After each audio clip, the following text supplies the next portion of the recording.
What is going on, Detroit Sports Nation? AJ Reilly here with my man Eric Vincent for Beyond the Box, our live football show every Monday night at 7 o'clock. We are so excited to be here. Eric, how has your last week been, buddy?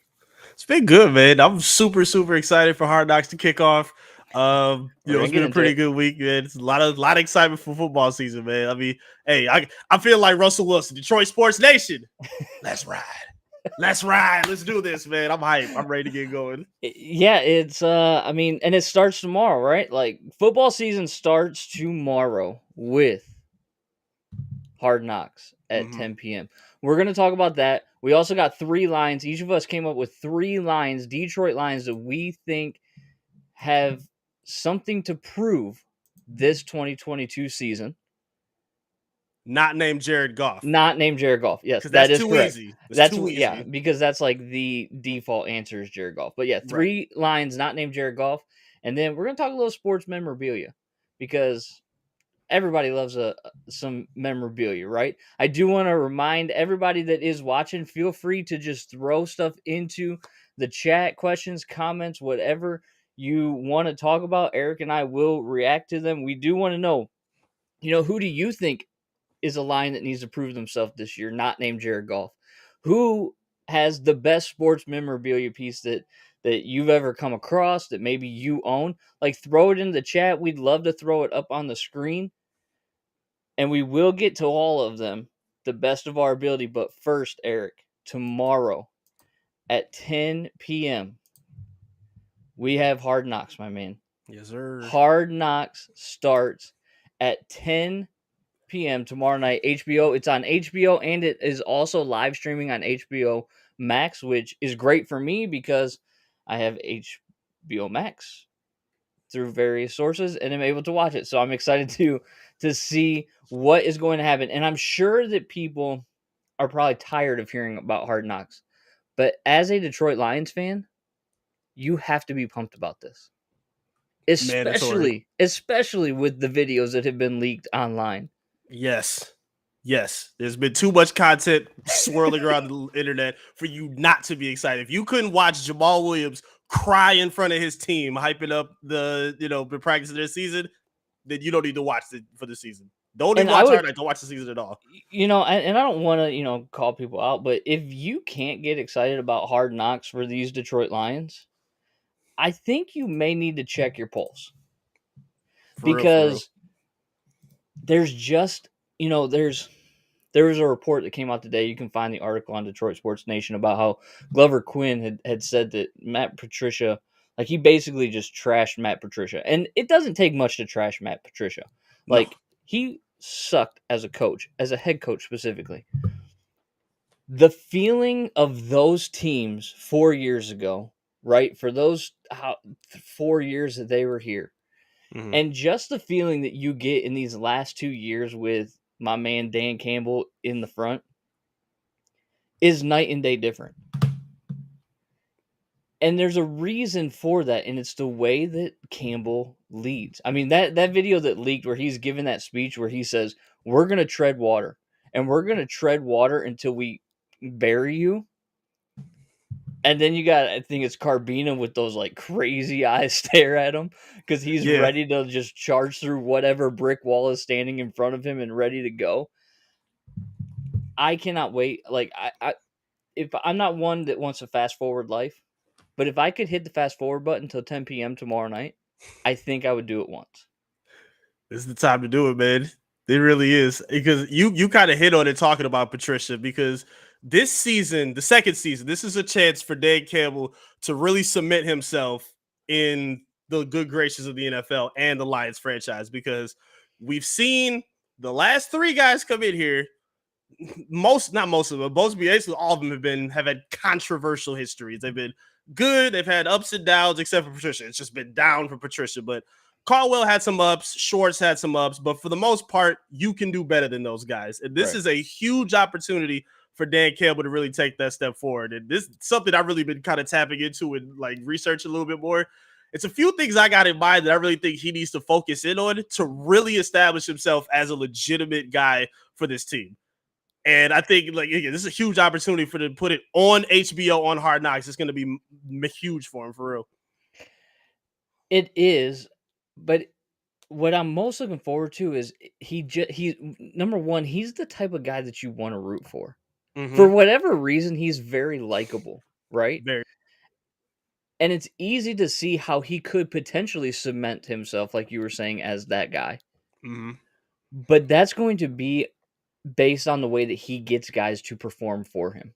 Of course. It's going to be based on the way that he can rally the troop, because there's no question in my mind that Dan Campbell is a master motivator. Right. You know what I mean? Like, no doubt in my mind that he is ready to like just charge hell with the squirt gun in a lot of ways. And when he's making those, those statements of we're going to tread water until we can bury you, right? It's one of those situations where, like, I was looking for a wall to run through. And so it's going to be very interesting to see how they kind of craft that narrative during HBO, right? Like, is that the play? Do they take the words of Dan Campbell and just like prop him up as like this super motivational guy? That's kind of how this point being set up. Like, he at this moment, he's the face of the team. Like, normally it's the quarterback, maybe, a receiver, running back, defensive play. He's the face of the team right now, mainly because they're still young, trying to establish the right pieces to kind of put in that position. But as of right now, he's the guy. And that's another thing you kind of hit on, because one thing I really want to decide or see from Dan Campbell, are you just the rah-rah guy in the locker room? If that's it, cool. I have no problem with that being his identity for the team, because that's important. We saw that with Patricia. It doesn't take being a rocket scientist doesn't bring you wins in the NFL, pal. You have to be able to manage personalities. You have to keep your team inspired. And seeing the stuff that he did with like talking to Darius Slay and saying that A'Shawn Robinson will be out of the league in 2 years, I don't know what he thought he was going to get across. So I want to see that with Dan Campbell. I want to see if he's going to establish himself as like just the motivator, or is he going to be the offensive guru? We saw him take over last season, take some play calls over. Will he help out with the defense? We don't know. So I really want to see that aspect get established from him for sure. And here's the way that I'm going to frame it, and then we can kind of move on to our next discussion. But I'm going to throw up this comment from YouTube from Chris MVP Harris. He says, Chris? Peace, guys. New to your channel, Chris. We are so glad to have you. But I'm going to take those 3 middle letters in Chris's name where it says MVP. Okay. Because Dan Campbell is the most valuable person to this franchise right now. I'm with you on that. You know what I'm saying? And I hope that he is given an opportunity, not like you didn't win enough in year 3, so we're going to move on. I hope that you can just sense a shift in paradigm, a shift in culture where you want to be excited about this team. Now, listen, we're Detroit Lions fans, right? We get excited every time that football rolls around. We get excited every time hockey rolls around. We get excited when baseball rolls around, basketball too, because legitimately, we are some of the best sports fans in the entire world, and we are loyal till our dying day. So we're excited, but I think that excitement goes beyond even Kool-Aid drinking, because there's a sense of something different. Right. If that makes sense. Of course. And for us, that MVP, not most valuable player, but that most valuable person is the man, Dan Campbell, right now, because he's the one that sets the tone for this franchise. Yes, Brad Holmes will bring players that fit the mold and fit into that culture, but he has to set the tone. And so far, he's doing a pretty good job. I hope so. I really want to see it continue. Again, we kind of talked about it before. I want to see him, like you said, from what we've seen already, you see players ready to fight for this guy. And something I want to see big from him is fight for your team. And he's done that. I don't want to see another coach coming in like something. I knew I was out on Jim Caldwell when the Dallas Cowboy debacle happened in the playoffs. And the first response out of his mouth was, well, we just got to play better, not put ourselves in that situation. He did the same exact thing in Seattle. That killed me when I was listening, when we were following Caldwell. I don't get that when I watch Dan Campbell. He seems like a guy that has built the love with his team where they're ready to, as we heard Penei Sewell and many other guys say, I'd run through a wall for this guy. And I feel like he has built that mantra, which is going to be huge for a young team like the Lions going forward. Yeah, and our boy Chris again says he enjoys the fact that the Lions are building the team the correct way. And Chris, I think that you're correct. Right. And that leads us into a perfect discussion on the 3 Lions that we think need to prove themselves. 2022 being a proving ground for 3 players not named Jared Goff. Mm-hmm. So we'll just kind of bounce this back and forth. We would love to hear who you think in the comments. So go ahead and throw those in there. We will get to them and answer as many of them as we can. But who's your first player that has something to prove in 2022 or needs to prove something in 2022? The first one I think is a little obvious. We're going to stick to, again, it's not Jared Goff because that's too obvious, but somebody else on the offensive side that has to show some breakout potential is TJ Hockenson. He has been a Pro Bowl performer. We've seen it. The 2020, he had a Pro Bowl year. I think he had 67 catches, I think 6 touchdowns, something around there. He's shown that he can be reliable, but there are a lot of improvements that we got to see. He has to stay healthy and on the field because he's had problems with that. He has to improve his blocking too. I think the Lions are, even though we have the potential to be a very pass-heavy offense, I do think they're going to lean on the offensive line, rushing, establishing DeAndre Swift and Jamal Williams in those trenches to show off that offensive line. I think he's going to have to add on to that, whatever side of the tackle he's going to be on. And I want to see him be a reliable red zone threat. The Lions kind of struggle with that, historically, especially over the past few years. He's going to have to establish himself as that guy. We know Jared Goff loves play action sets where he can fake it and then look for his guy over the top. That's got to be Hockenson. So if he's looking for the money he's looking for after 2 years, because there's 2 years left on his deal, he's going to have to show it this season that he's worth it. So I got him as my number 1 guy. It's interesting that we had this topic because I legitimately wrote down at least 5 names that had something to prove in 2022. Yeah. One of them I'm not going to read because it's rather obvious, but MVP Chris and myself, we're right in line. Yeah. The number 1 player that has something to prove this year is Jeff Okudah. Mm-hmm. He's got to earn that number 3 overall draft pick, that draft stock that he's not been able to do over his first 2 years because he's not been able to stay on the field. Mm-hmm. And there's no, great, like you look at the pick of Okudah at 3 2 years ago and you still are kind of scratching your head because we talk about system quarterbacks all the time. Yeah. I wonder how much of a system cornerback Jeff Okudah was. How much of those stats and all of that he had were actually, I don't know what the correct word is, but kind of built on a house of sand based on the defensive front that he had. Mm-hmm. Because he had Chase Young.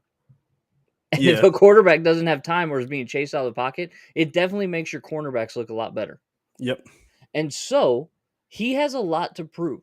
And I think that, I don't think he'll ever be worthy of that number 3 draft pick, personally, because now you're talking about coming off an Achilles injury. We're talking, a massive rehab that has taken place, and hopefully he can get back on the field and be, successful.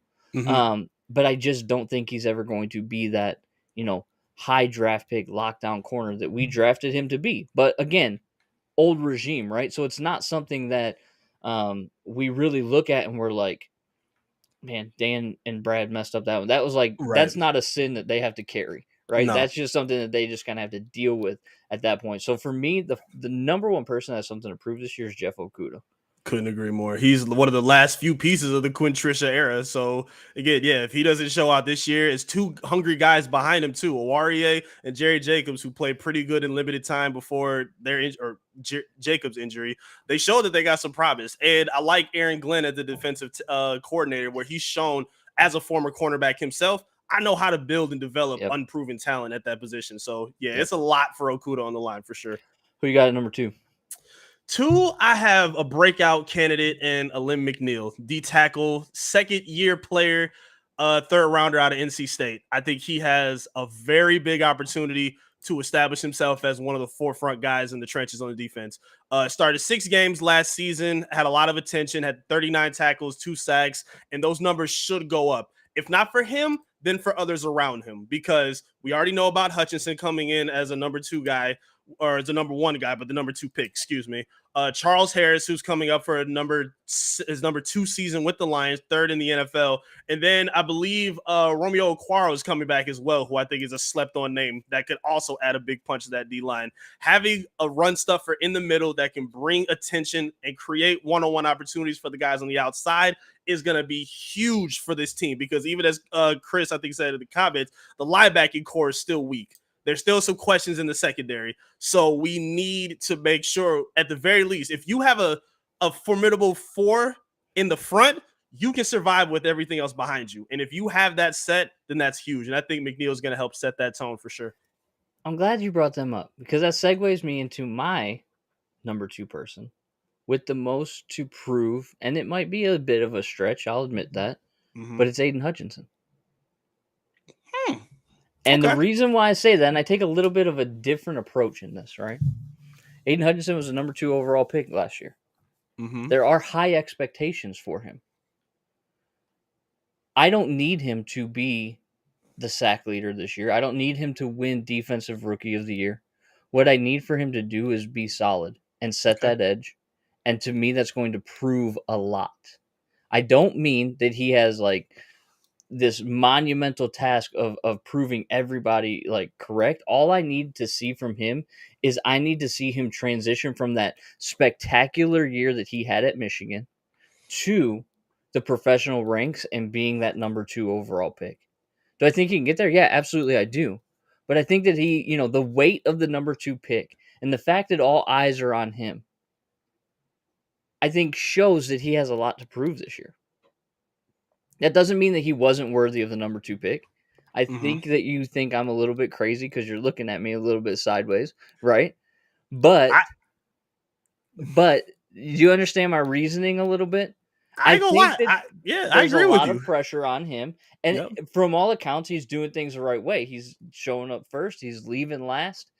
And he's really winning over the locker room. Listen, if you have a leader and a young leader like Aiden Hutchinson on your defensive front, that's going to go well for the rest of the defense, who was one of the worst, according to Football Outsiders last year, and everybody's eyeballs, right?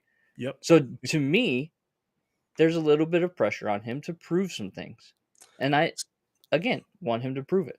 Okay. So you put me on the spot last week. Let me throw it right back to you this time. What numbers for Aiden in his rookie season? Because be clear, I agree with you. I don't want to see him come out and he's learning. No. I need to see a lot. Yeah. What would make you happy stat-wise from him this season? To me, it's going to be more about like sack total. To me, is not going to be the marker. Okay. Because there's a lot that goes into being a massive sack total guy. 4.5, 5.5 sacks, I think would be, sufficient, because there's a lot more of run plays, or not a lot more of run plays, but there's going to be more plays that he's involved in that are going to have an impact than just necessarily getting a sack. Does that make sense? Yeah. I don't agree with the number. I want to see around like 7 or 8. Honestly, I'm not expecting him to be. Okay, so we're a sack and a half. We're a sack and a half off. I gotta see it. I need to see that. I need to see him bat some balls at the line. And then even if it's not, you spoke to the team too. The Lions were 29th in sacks last season. If that they fair to 15th or something with significant improvement where you can see it, then cool. But as of right now, yeah, I can't with the whole 4 thing. Like if he just comes on strong with 4 sacks in the last 5 games, nah, I can't do that. Okay, yes, right, but hear what I'm saying, right? If he comes, like, you got to, everything is contextual, so it's very difficult to say a number right now because everything is contextual. Right. What if he gets 7, 8 sacks in the first 9 games and doesn't play the second half of the season? Has he had the impact? You know what I'm saying? Like, that's so everything has 2.0. context. So we might come back after week 18 and be like, yeah, he got 4.5 sacks in the last 4 weeks, but that doesn't prove anything. Right. I'm just saying that the sack total is not going to measure for me the prove it factor. Mm-hmm. Is he in there the majority of snaps? Is he Right. demanding extra attention that's Mm-hmm. going to take blockers away from other people? That's impact. That's proving it. But Mm-hmm. that's also going to diminish that number a little bit. Is he getting chipped by tight ends every time they release? Is he having a back put on his side so that he's double teamed? Does he, those kind of things are going to affect those numbers. That's why I For hesitate sure. to put numbers on it. And that's why I also probably went a little bit low. If I set the sack total at 5.5, who's taking the over? Who's taking the under? Okay. Okay. So we'll split it at 6 then. I'll split it at 6 because that's a Yeah. little like it's weird. And then again, I want to see the rest of the influence because I totally agree with what you said. If he's getting double teams and you're seeing holes open up for McNeil or Aquara on the other side, then yeah, that's clearly showing a shift in pressure of this defensive line. Especially I don't think they blitz a ton defensively. No. So we'll see how creative they get, but he's going to be a big focal point of that defense. I totally agree with you. So before you get to number 3, I just want to throw this up there because we as Detroiters love that from Don Burr on YouTube. Detroit versus everybody. Shout out to you, Don. Always, Don, thanks for the comment. And Chris, MVP, you the real MVP, man. This is a good show. We appreciate that, Chris. Chris hanging We in. think it's What's a up, good Chris? show too, man. I appreciate it. Every Monday night, 7 p.m. Don't forget to check us out. Rock with us. Who you got for number 3, Eric? Who you got at number 3? I was splitting hairs between these two, between the last one. I wanted to go with a different offensive player, but my pick for this one, I think, has more weight than the other guy. My number 3 is DeAndre Swift. It has to be. It has to be. It is not because of the historical, the Lions have never had 1,000. It doesn't have to be that. He doesn't have to be, Ezekiel Elliott or, Dalvin Cook this season. If him and Jamal Williams have a 1-2 punch where they, total up over 1,000 yards together, then cool. But he's the most dynamic out of the two. And he showed the ability to catch out of the backfield. He's which was a huge thing for Jared Goff. We talked about it last week about Todd Gurley being so important. He's gonna have that weighted responsibility with as many injuries as he's had. He's had good moments where he's been on the field where he's shown the breakaway speed and the home run ability, but we need to see that over a consistent amount of time, especially behind a much improved and also healthy offensive line. So Swift has a lot to prove this year, and I think a lot of that offense is going to ride on him to make sure that they're successful. I told you that our lists were going to be somewhat similar. Yeah. DeAndre, man. There you go. Okay. And it's the health factor, right? Can he carry the load? Split with Jamal Williams, who I also want to see Jamal Williams take on a much larger, role with Swift obviously being the focal point, but to lessen that load for Swift. But can Swift make it through a 17-game NFL season? Can he be that big impact running back out of the backfield? Those 3 players, right? Like you named Hockenson. I have Okudah. Mm-hmm. You had who was your number 2? I forget. McNeil. Yeah, McNeil. I got Hutchinson, and then we both kind of settled on DeAndre Swift. Mm-hmm. Like those guys right there, not named Jared Goff, obviously, but those guys right there definitely have something to prove. And Ricky on YouTube says, I need more Hawk. Don't we all, right? We need him to show up in a big way. And I'll tell you who else needs him to show up in a big way is Jared Goff. Yeah.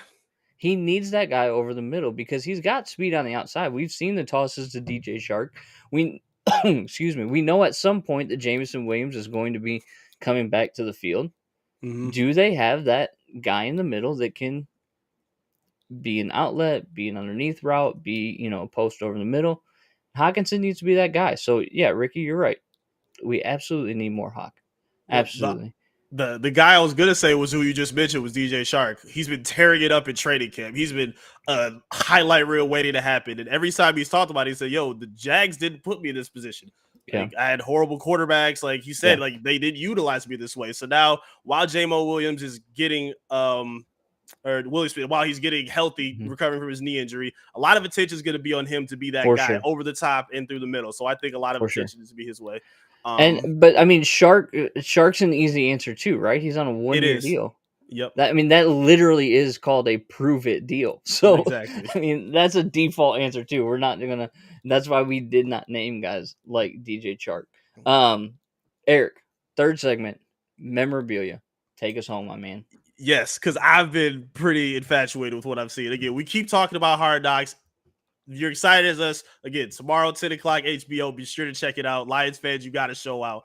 But Jamal Williams has been one of the biggest standouts of all the previews thus far. I mean, we've seen him playing catch with the fans. And another big thing that I've seen him do is whenever he goes to sign autographs for the fans, he's been collecting that gifts that they've been giving to him. But he's been telling them, hey, I want you to sign it so I know who I'm getting this from, so I know how to remember you. Nice. And then I'll give you some of my stuff back. And like that's the stuff that's endearing to a fan base. That's where you really see and get your fans bought into who you are as a player. And I love it. I love everything that I'm seeing from him. So it just kind of got me thinking about some of the craziest memorabilia that you remember that you have at your house that you brought to a player as a kid, anything of the sort. Is there any like memorabilia or anything that stands out that helped make you the football fan that you are today? There is, but before I give you that answer, I want to go to the people. Okay. Because we have a question specifically for you from a Ricky Sanders that asks if you've already lied on Caldwell. And maybe you could explain that for us. I have no reason to lie on Jim Caldwell. Jim Caldwell is he's the most successful Lions coach in NFL history, but that's not saying a lot. If you're measured by being better than Matt Patricia and Jim Schwartz, that shows where you are, pal. Wait, yeah. You don't get mentioned with the Mike Tomlins and the Bill Belichick's for a reason. So he was great. I had no problem with Caldwell outside of his horrible play management, his inability to fight for his team when they were getting screwed over by the NFL. You don't gaslight your players and say, oh, we shouldn't have put ourselves in this position. No, you fight for your team when you've been wrong. And I was out on Caldwell at that point. And it's right here. The chest is right here, Ricky. You don't see me backing down. I'm all 10 toes down against Jim Caldwell, man. We need to see more. All right, so you talk about memorabilia.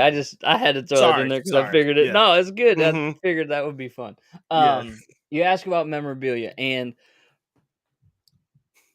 I have a confession to make. There was a point in my life where I donned the scarlet and gray, and I was an Ohio State fan for a little bit of my childhood. Okay.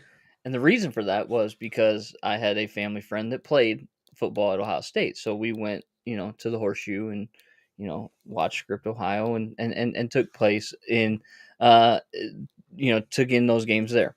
Right. So this friend played with a guy named Eddie George the year that he won the Heisman. So I have a picture of myself at like 7, 8 years old with Eddie George on media day. It's signed, and it was the year that he won the Heisman. That's probably the best, if we were to talk about, best. It's not worth anything because, my ugly mug's in it. But that's probably the best piece of memorabilia that I have. Okay. I also have some baseballs, but this is a football show, so we're not going to get to, that whole discussion. I got a Pete Rose signed baseball and, a couple other things like that. But I'm not really a big memorabilia fan. I'm more of like a, like these type of things that I can put on bookshelves kind of guy. So I'm not going in. Ooh, my bad. I'm not going and asking people for their autograph. I just never really have. What about you? Not at this point. We grown. But Eddie George isn't a bad one. I know it crosses over those. Ricky agrees with me. Yeah, Eddie George is a legend. He was one of the best running backs I've ever seen. So even though it's scarlet and gray, it's okay.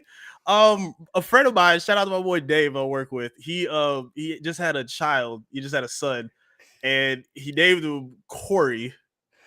But he named him Corey after one of the greatest Lions of all time.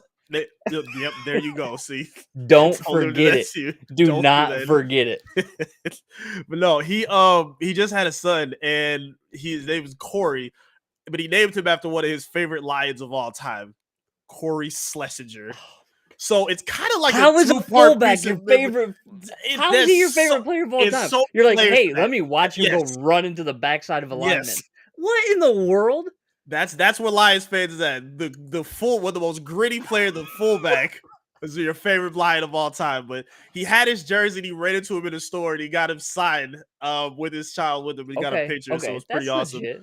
I was doing some digging too. I don't know if you've seen this. Did you know that Barry Sanders signed a urinal for a fan for like $3,000?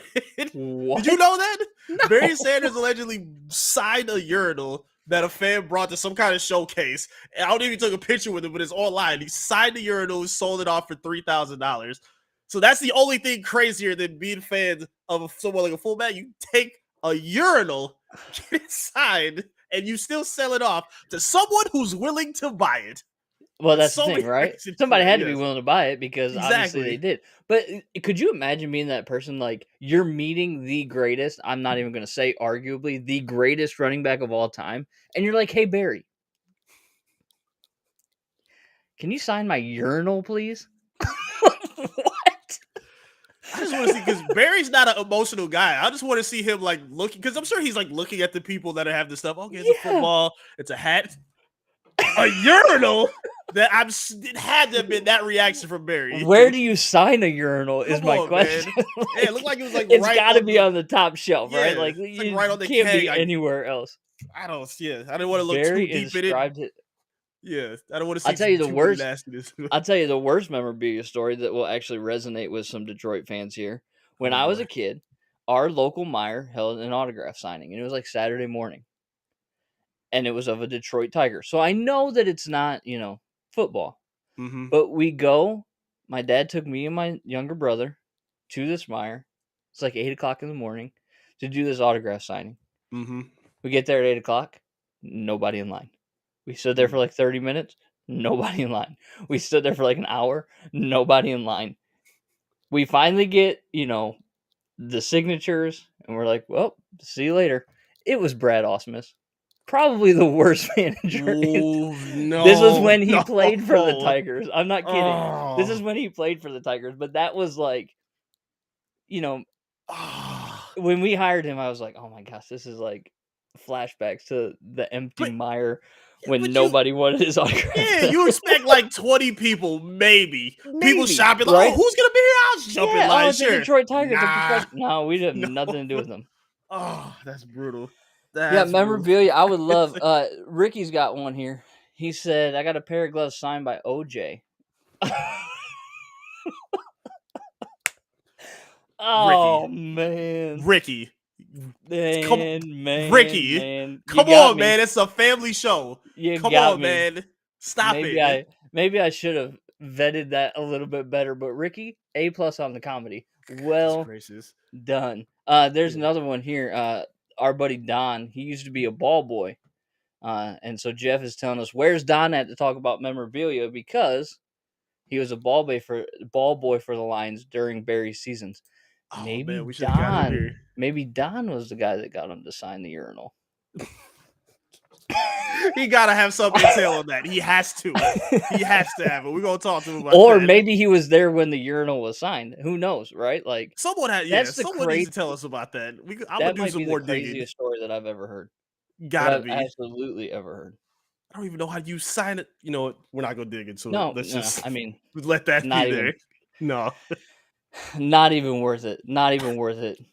So, Eric, what about you though? You talked about your friend that named. Do you got any memorabilia? For me, I remember when I was doing some other media work for the Lions, I geeked out one time and I had to get Calvin Johnson to sign a jersey for me. Like Calvin broke that professional relationship. Yeah, I didn't care. Like, come on. Like if it's for somebody that's like mid or mediocre, I'm not gonna do it. Calvin to me is the greatest receiver that's ever played football. Of course. If resumes didn't matter, he would be the greatest receiver in NFL history. So I had to break that code. Like he's the nicest guy too. Calvin's one of the nicest human beings I've ever met in my life. So I had to break that wall and get a jersey signed from him. So thank you, Megatron. You're forever good with me. You're forever good with me, bro. Yeah, I mean, you literally hung his picture in your office, so I have no regrets. That's why would you not, right? That's the GOAT. Why would you not? Well, that is going to do it for us. For those of you that have stopped by for Beyond the Box this evening, we appreciate you, and we will see you again next Monday after the first episode of Hard Knocks. And, Eric, after the first Lions preseason game, which is this Friday night, August 12th. So we will have much more to talk about. Excited to talk pigskin, excited to talk football. And we are excited to bring this to you, like I said, every Monday night. I am AJ Reilly. He is Eric Vincent. I pointed the wrong way because my thing is backwards. Yeah, I'm right here. But I'm here. he's right there. But we'll see you again next week here on Beyond the Box on all your social media channels. Don't forget to like, subscribe, and click that bell for all of your Detroit Sports Nation news because we cover everything. Eric, I'll see you next week. Yes, sir.